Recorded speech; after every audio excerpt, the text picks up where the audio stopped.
I've never made focaccia before, so I will be learning right along with you. Look at that. That is amazing. It looks so good.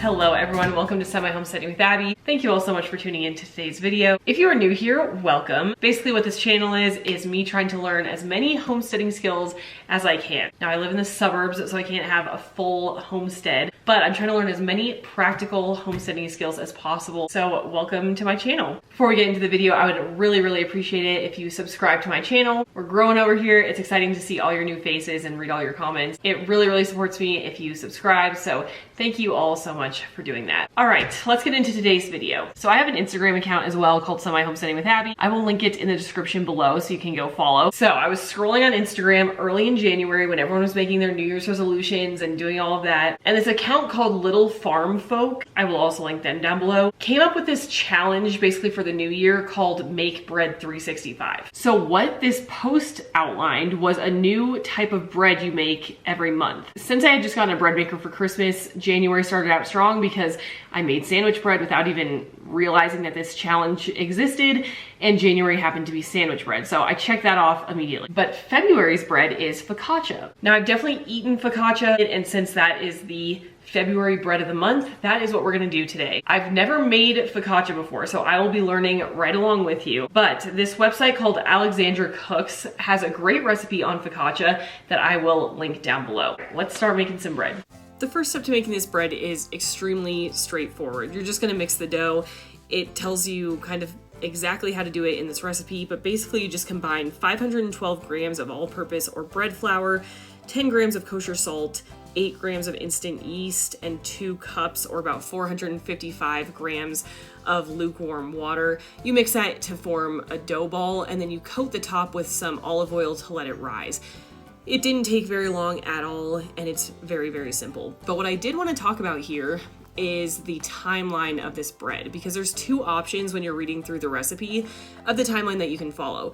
One involves a long rise, where after this initial mix of the dough, you put the whole bowl in the fridge and let it rise for about 18 hours. There's a second rise for another 2 hours, and overall it takes anywhere between 18 and 24 hours to make your loaf of focaccia. Now, there's a second option for less patient people, and I wanted my bread tonight, so I decided to do this option. And basically, instead of putting the bowl in the fridge, you just leave it on your counter at room temperature. It rises within 2 hours, and then once you knead it into a ball again, the second rise is only about 30 minutes. So it was much quicker. It takes about 3 to 4 hours total to make the bread with the quick rise method. And so that's what I decided to do. I noticed at one point why you see me adding more flour is because I realized my dough was not turning into a ball, and I didn't know why. Turns out I had added too little of flour. So I fixed that. It turned into a much nicer ball, and so then I was able to coat it with olive oil and set it on the counter with a rag on top of it for 2 hours.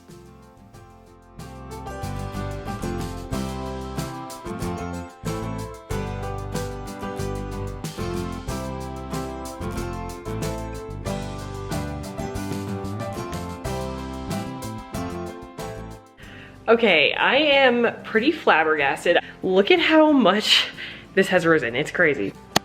Look at that.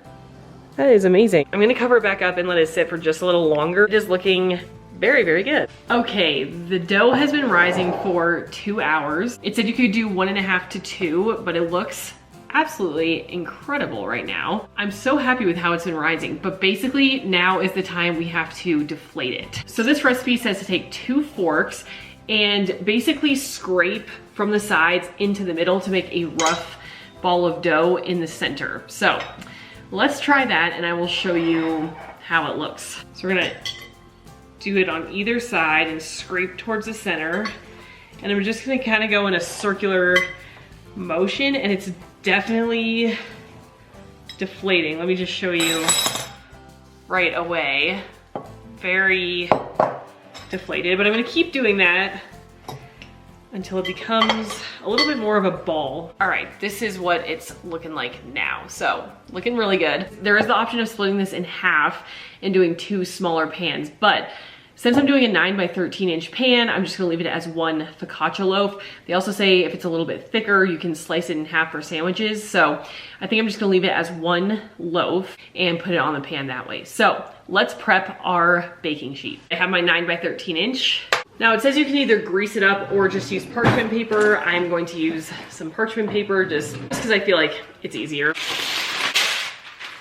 Now it says that you're gonna wanna put a couple tablespoons of olive oil on the center of the pan and then release the dough onto the pan and kind of roll it around in the olive oil so it gets coated.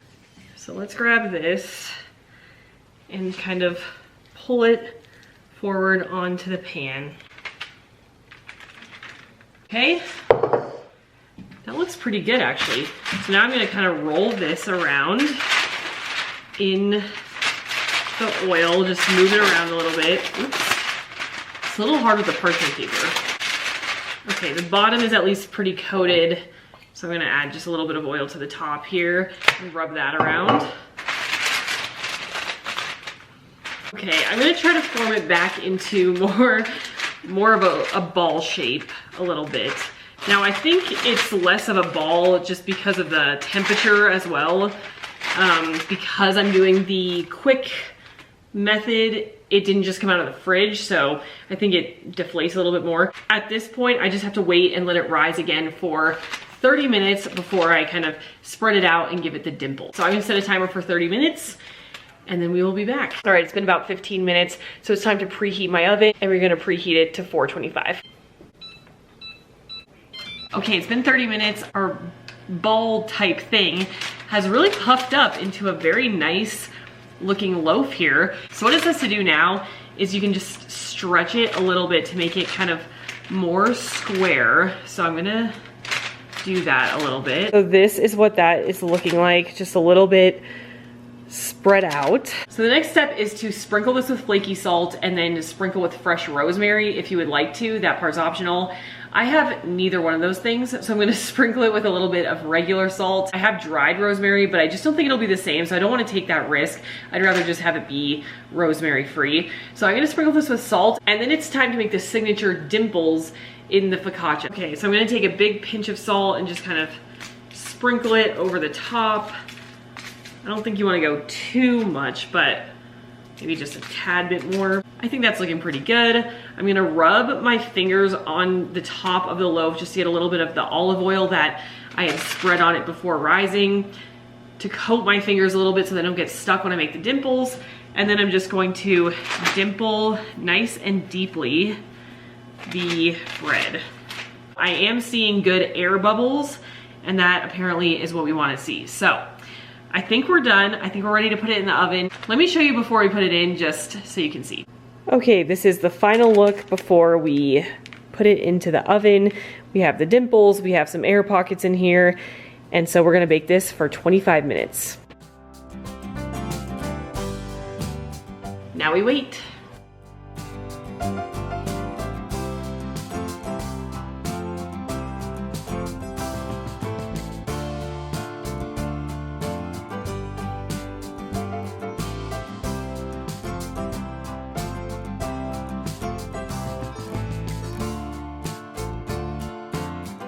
All right, it is the next morning.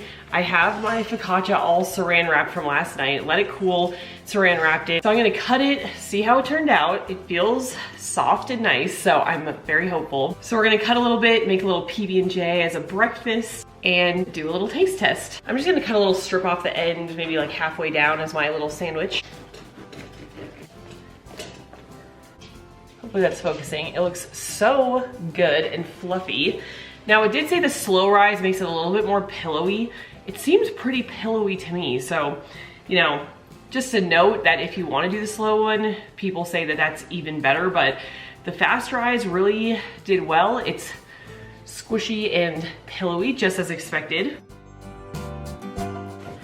Now it sounds like sometimes this can be even thinner if you split the dough in half, like some of the instructions said. But since I left it as one loaf, it's a little bit thicker. So I'm just going to cut it right in half for my sandwich. We'll have our top and our bottom. I'm gonna make this a little PB&J here. I know it's breakfast time, but I like a good PB&J at any point in the day. And I actually might just make 2 open-faced sandwiches because it's just easier to eat with the jelly so it doesn't come out the side. So let me just make 1 open-faced for this taste test here. There's so many different varieties of focaccia. You can really make any type of sandwich or any type of bread, add any toppings you want into the bread. So there's just a ton of possibilities here, but I do kind of like that this plain focaccia is like a blank slate for any sandwich you want. So it seems to have been a good decision to make the plain for my first try at focaccia. But I did see a recipe that looked really, really good that had like tomatoes and rosemary and all these different herbs on it that also looked amazing. So the world is your oyster. All right, let's try this. It's looking delicious. Oh my gosh, that is amazing. You can really taste the olive oil. It's like so buttery and so nice. Honestly, I kind of like that more than regular white sandwich bread. I think I'm just leveling up my sandwich breads as I go because first I was doing store-bought white, then I'm doing homemade white, but now I have this plain focaccia and this is amazing.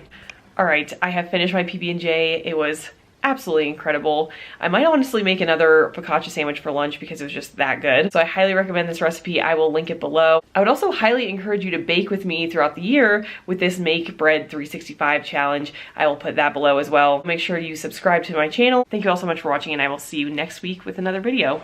Bye everyone.